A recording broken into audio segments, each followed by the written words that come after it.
Okay, we're here with our student Luke to talk about understanding numbers and place value. You ready to go, Luke? Yeah. Okay, so first let's talk about place value. This will probably be a review for you, but let's go ahead and take a look at a number here. Okay? So this number is, what's that number? 73. Okay, pretty easy, right? Yeah. But let's just talk about that 3. What place is that in? The ones place. It's in the ones place, which means there's 3 ones, right? So that's the ones place. Yeah. What about that 7? What place is that in? The tens place. Okay, so the 7 is in the tens place. But what does that mean? Does that mean that that number has just 7? Or how much does that 7 represent there? 7 tens. 7 tens, which is how much? 70. 70, right? Okay, so this is just a quick review that's how numbers are constructed. So when we take a look at a bigger number like this, and I've color-coded it here, we can say, what's in the ones place there? 6. 6, okay. And then what's in the tens place, and how much is that worth? 3, and it's worth 30. Okay, so the tens place is worth 30, right? Okay, now keep walking me through, and I'll keep moving forward here. Okay, the 4 is in the hundreds place, which is worth 400. Yeah. And then the 7 is in the thousands place, which is worth 7,000. Good. And then the 9 is in the 10,000s place, which is 9,000. Good. And the 2 is in the 100,000s place, which is 200,000. Okay, very good. So when you put all that together, you have 297,436, right? Yeah.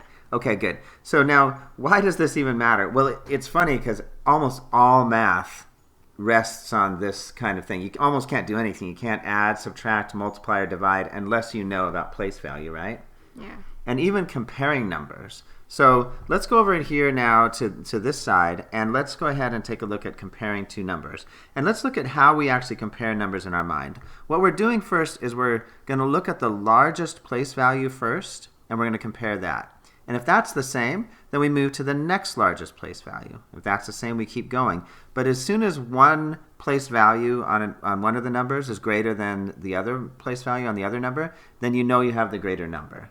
Okay, so let's go ahead, and that's a lot of words. Let's just look at some numbers here. Which one of those is greater? The one on the left, 283. So if you were to put a greater than or less than symbol between them, which would you put? A less than, or sorry, greater than. Yeah, you're right. So let's go ahead and put that in there. Okay, so we have a 283 is greater than 276. Now, it's kind of interesting to see how did you know that? What was going on in your mind? I bet what was going on in your mind is you probably first looked at the 2's and you probably said, okay, that's the same. So we're now going to, just like these rules that we're talking about up here, the 2's are the same. So let's move to the next place value, which is the 10's.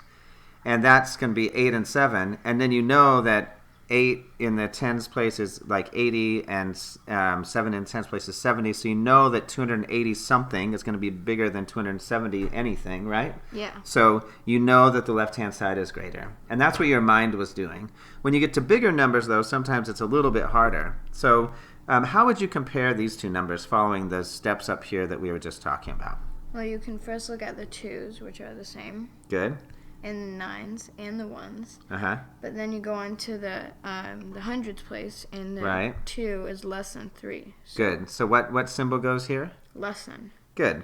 So less than symbol. So we don't have to always kind of put an arrow by this. Your mind can almost do it automatically. And then do you even need to look at the 34 or the 76 part of these numbers? No. Nope. You just always can know which one is greater. So that's how place value works, and I think you're good to go, yeah? Yeah. Good.